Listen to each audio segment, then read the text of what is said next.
ETF index mutual funds నేర్చుకుని stock మార్కెట్లో రాణించాలనుకుంటున్నారా? వెంటనే ఈ నెంబర్కి కాల్ చేయండి.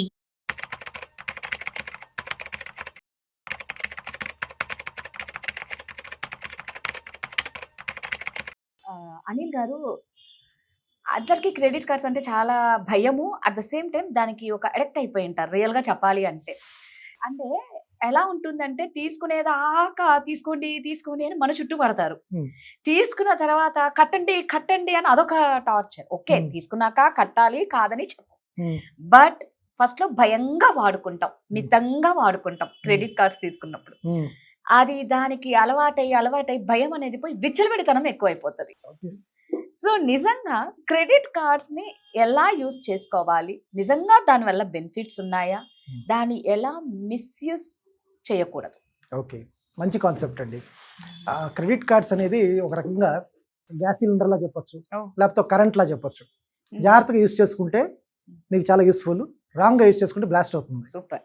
క్రెడిట్ కార్డ్ అంటే మీవి కాని డబ్బులు, మీరు సంపాదించిన డబ్బులు మీవి అన్న మీకు ఒక భ్రాంతిని కలిగించి మీరు ఖర్చు పెట్టేట్టుగా మిమ్మల్ని ఎంకరేజ్ చేస్తాయి. సో అది మీరు ఖర్చు పెడుతున్నప్పుడు ఆలోచించి ఖర్చు పెట్టాలి.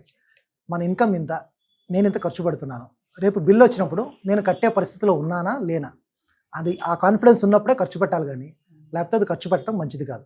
ఎందుకంటే సిబిల్ రిపోర్ట్లో మీరు కనుక క్రెడిట్ కార్డ్ రిపోర్ట్స్, మీ బిల్స్ కరెక్ట్గా పే చేయకపోతే మీ సిబిల్ రికార్డ్ అంతా పాడైపోతుంది. సిబిల్ రికార్డ్ కనుక బాగుంటే మీది 800+ అంతా ఉంటే మీకు లోన్స్ చాలా ఈజీగా వస్తాయి, తక్కువ రేట్ ఆఫ్ ఇంట్రెస్ట్తో వస్తాయి, చాలా కంఫర్టబుల్గా వస్తాయి లోన్స్. సో క్రెడిట్ కార్డ్స్ యొక్క మేజర్ బెనిఫిట్ ఏంటంటే, ఏదైనా మంచి మెగా ఫెస్టివల్స్ అది జరుగుతున్నప్పుడు ఈ క్రెడిట్ కార్డ్ మనం యూజ్ చేస్తే రెగ్యులర్గా ఒక లిమిట్ దాటాక వాళ్ళు రివార్డ్ పాయింట్స్ ఇస్తారు. ఆ రివార్డ్ పాయింట్స్ మీరు రిడీమ్ చేసుకోవచ్చు. అంటే మీరు రకరకాల వోచర్స్ కొనుక్కోవచ్చు, బట్టలు ఇస్తారు, లేకపోతే బట్టలు కొనుక్కోవచ్చు, షూస్ కొనుక్కోవచ్చు, పిజ్జాలు బర్గర్లు కొనుక్కోవచ్చు. ఇలాంటి రకరకాల బెనిఫిట్స్ ఉన్నాయి దాంట్లో. ఆ పాయింట్స్ ఎలా రిడీమ్ చేసుకోవడం అనే దాంట్లో. రెండోది, మీరు ఫ్రీక్వెంట్గా ట్రావెల్ చేస్తుంటే ఎయిర్పోర్ట్కి వెళ్ళినప్పుడు ఎయిర్పోర్ట్ లాంజెస్ ఉంటాయి. ఎయిర్పోర్ట్ లాంజ్లో కూడా మీరు యాక్సెస్ అవ్వచ్చు. అక్కడ కూడా ఎయిర్పోర్ట్ లాంజ్లో మీరు కంఫర్టబుల్గా స్టే చేయొచ్చు, they will provide food for you, అదంతా మీరు ఎంజాయ్ చేయొచ్చు. కానీ క్రెడిట్ కార్డ్ ఎప్పుడు కూడా యూస్ చేసినప్పుడు మీ లిమిట్లో ఒక 60% దాటకుండా చూసుకోవాలి. వాళ్ళు ఒక 1 lakh లిమిట్ అని ఇస్తే మీరు ఒక 60,000-70,000 దాటకుండా చూసుకోండి లిమిట్. ఏది ఖర్చు పెట్టినా కూడా ఒక 20 days లోపు కట్టేసేట్టుగా ప్లాన్ చేసుకుని తీసుకోవాలి. లేకపోతే అక్కడ రివాల్వింగ్ ఇంట్రెస్ట్ విపరీతంగా పడి 30-35% ఇంట్రెస్ట్ అంతా కట్టాల్సి వస్తుంది. అది వాళ్ళు మీకు కాల్ చేస్తున్నారు, మీరు ఇబ్బంది పడతారు. వాళ్ళు కాల్ చేస్తారంటే అది కాల్ చేయడం వాళ్ళ డ్యూటీ, అది పబ్లిక్ మనీ, అది వాళ్ళ సొంత డబ్బులు కూడా కాదు. పబ్లిక్ నుంచి తీసుకున్న డబ్బుల్ని మీ రూపంలో ఇచ్చి బిజినెస్ చేయడం అనేది వాళ్ళ డ్యూటీ. అది వాళ్ళ డ్యూటీ వాళ్ళు చేస్తున్నారు. మీ డ్యూటీ ఏంటంటే 60-70% దాటకుండా మన కెపాసిటీలో మనం ఖర్చు పెట్టుకుంటూ ఒక 20-25 days మొత్తం క్లియర్ చేసేసుకుంటూ ఉండాలి డబ్బుల్ని. మీకు బిల్లింగ్ డేట్ అని ఇస్తారు. ఫర్ ఎగ్జాంపుల్ 2వ తారీఖు బిల్ వస్తుంది, 22వ లోపు కట్టాలి. అది మీరు కరెక్ట్గా చూసుకుని కట్టుకోవాలి. నేను 2వ తారీఖు మీరు 1వ తారీఖు ఖర్చు పెట్టారనుకోండి, ఆ బిల్లు 2వ తారీఖుకే వచ్చేస్తుంది. అదే మీరు 3వ తారీఖు ఖర్చు పెడితే నెక్స్ట్ మంత్ 2వ తారీఖు వరకు టైం దొరుకుతుంది. ఓకే, మీకు అక్కడ 45 days టైం దొరుకుతుంది. అప్పుడు అదే కన్నా మీరు అన్నట్టు సెకండ్ బిల్లింగ్ డేట్ అనుకోండి. సెకండ్ డే మీరు 1వ తారీఖు చేస్తే సెకండ్ బిల్ వచ్చేస్తుంది. మీరు ఒక 50,000 ఖర్చు పెట్టారు 1వ తారీఖున, అది మీరు 2వ తారీఖు బిల్లు వచ్చేస్తుంది. 20 రోజులు టైం ఇస్తారు వాళ్ళు, 20 seconds లోపు కట్టమంటారు. ఆ 20 days మీరు కట్టేయాలి. మీరు కట్టలేకపోతే మళ్ళీ పీనల్ ఇంట్రెస్ట్లు, ఫోన్ కాల్స్, మీకు టెన్షన్. దాని బదులు మీ ఎక్స్పెండిచర్ కొంచెం ప్లాన్ చేసుకుని instead of second you take it on third, 3వ తారీఖు మీరు ఖర్చు పెట్టుకోండి. అప్పుడు నెక్స్ట్ మంత్ సెకండ్ బిల్లో జనరేట్ అవుతుంది అది. అప్పుడు ఆ రకంగా మీకు next month 22nd due date, ఈ నెల 3వ తారీఖు కట్టుకున్న వాడిన మీ డబ్బులు మీరు వాళ్ళ రిటర్న్ ఇచ్చేది నెక్స్ట్ మంత్ 22nd. ఇంత గ్యాప్ మీకు వస్తుంది. క్రెడిట్ కార్డ్ యొక్క మేజర్ బెనిఫిట్ ఏంటంటే, ఏదైనా మనకు అవసరమైనప్పుడు మనం ఎవరైనా డబ్బులు అడగాలంటే మన సెల్ఫ్ రెస్పెక్ట్ కాంప్రమైజ్, సాక్రిఫైస్ చేసి అడగాలి. ఒక 5,000, 10,000 ఇవన్నీ ఫ్రెండ్స్ అడిగిన ఒక 2-3 times అడిగితే బాగానే ఉంటుంది. ఆ తర్వాత మీరంటే ఒక చులకన భావన వస్తుంది. అంటే చిన్న డబ్బులు కూడా అడుగుతున్నారు. అదే క్రెడిట్ కార్డు ఉంటే ప్రాపర్గా యూజ్ చేయడం కనుక మీకు తెలిస్తే you can live very beautiful life. And credit కార్డులు మీరు కరెక్ట్గా ఆపరేషన్స్ చేస్తూ బిల్ పేమెంట్ కరెక్ట్గా చేస్తే వాళ్ళు లిమిట్లు పెంచుతారు. ఇప్పుడు ₹1,00,000 లిమిట్ని రేపు 3 లక్షలు చేస్తారు, 3-6 లక్షలు చేస్తారు. వేరే క్రెడిట్ కార్డ్ కంపెనీలు కూడా మీ క్రెడిట్ హిస్టరీ బాగుందని మీ క్రెడిట్ కార్డులు ఆఫర్ చేస్తారు.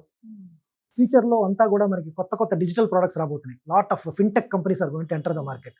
ULI రాబోతుంది, యూనిఫైడ్ లెండింగ్ ఇంటర్ఫేస్ అని. CIBIL is going to make a very big role అండి. అందుకే మీ సిబిల్, మీ షుగర్, బీపీ అంటే ఎంత ఇంపార్టెంటో సిబిల్ కూడా అంత ఇంపార్టెంట్గా మీరు చూసుకుంటే. ఎందుకంటే మీ ఫైనాన్షియల్ వెల్ బీయింగ్, మనీయే కదా, లైఫ్ అంతా రొటేట్ అయ్యేది మనీనే. ఎంత కష్టపడి మనుషులు పనిచేస్తుంది కూడా డబ్బులు. ఆ డబ్బులు ఉంటే ఫ్యామిలీకి మంచి లైఫ్ స్టైల్ ఇవ్వచ్చు, పిల్లలకి మంచి చదువులు, మన రిటైర్మెంట్, ఒక హాలిడేస్, ఇంటికి ఒక మంచి టీవీ, మంచి డైనింగ్ టేబుల్, ఇవన్నిటికీ మూలం డబ్బే. డబ్బు జాగ్రత్తగా ఉండాలంటే మన క్రెడిట్ హిస్టరీ కూడా కరెక్ట్గా ఉండాలి. మీ క్రెడిట్ హిస్టరీ బాగుందంటే పిలిచి డబ్బులు ఇస్తారు.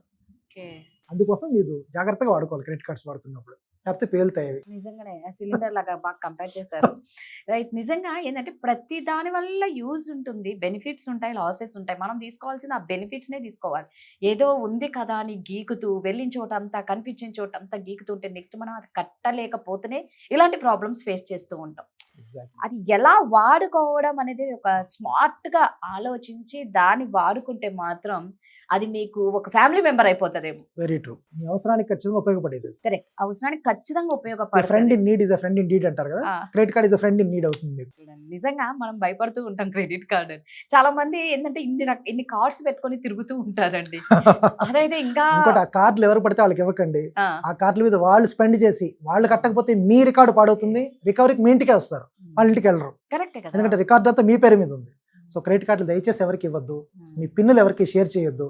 ఏ బ్యాంక్ వాళ్ళు కానీ ఎవరు కానీ మీకు కాల్ చేసి మీది కాన్ఫిడెన్షియల్ ఇన్ఫర్మేషన్ ఏది అడగరు. మీ డేట్ ఆఫ్ బర్త్లు, మీ పిన్నులు చెప్పండి, మదర్స్ నేమ్, ఇవి ఎవ్వరు అడగరు. ఫోన్లు వచ్చినా కూడా మీరు అలాంటి వాటికి రెస్పాండ్ అవ్వకూడదు. చాలా రకాలైన డిజిటల్ ఫ్రాడ్స్ జరుగుతున్నాయి. సో చాలా జాగ్రత్తగా ఉండాలి. మీరు ఆపరేషన్ చేస్తున్నప్పుడు ఎక్కడికి వెళ్ళినా కూడా, ఏటీఎం మిషన్స్లోకి వెళ్ళినా ఎక్కడికి వెళ్ళినా చుట్టుపక్కల ఉన్నారో లేదో చూసుకుని, మీరు పిన్ కొడుతున్నప్పుడు పక్క నుంచి ఏమన్నా చూస్తున్నారు అబ్జర్వ్ చేసి కొంచెం హుషారుగా ఉండాలి. డబ్బుల విషయంలో కూడా చాలా కేర్ఫుల్గా ఉండాలి. సూపర్. నిజంగా అండి, ఇదైతే కరెక్ట్. ఏంటంటే చాలా మంది, మనం మొన్న కూడా ఒక రీసెంట్గా ఒక వీడియో చూసాము.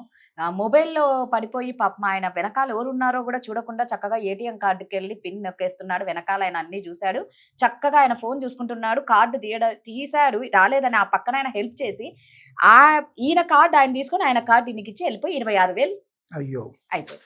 నిజంగా అంటే మనం ఏ పని మీద వెళ్తున్నాం, ఏ పని చేస్తున్నామో దాని మీదే మన కాన్సన్ట్రేషన్ ఉండాలి. ఈ మొబైల్ వల్ల మొబైల్ చూసుకుంటూ ఏమేమో అయిపోతూ ఉంటాయి. ఇది ఇలా డబ్బులు కూడా పోగొట్టుకుంటారు. మీరు అన్నట్టు ఏంటంటే చాలా జాగ్రత్తగా ఉండండి.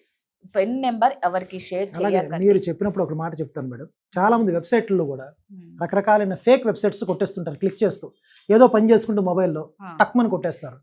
జెన్యూన్ వెబ్సైట్ కాకుండా వేరే దాంట్లోకి వెళ్తే మీ డేటా అంతా షేర్ అయిపోతుంది అందులోంచి. సో ఫైనాన్షియల్ ట్రాన్సాక్షన్స్ చేస్తున్నప్పుడు మాత్రం డబ్బుకు సంబంధించి నేను చేస్తున్నా, దయచేసి వేరే పని చెయ్యొద్దు. ఈ ఒక్క పని మీద ఫోకస్ పెట్టి అది కంప్లీట్ చేసి నెక్స్ట్ వర్క్ వెళ్ళాలి.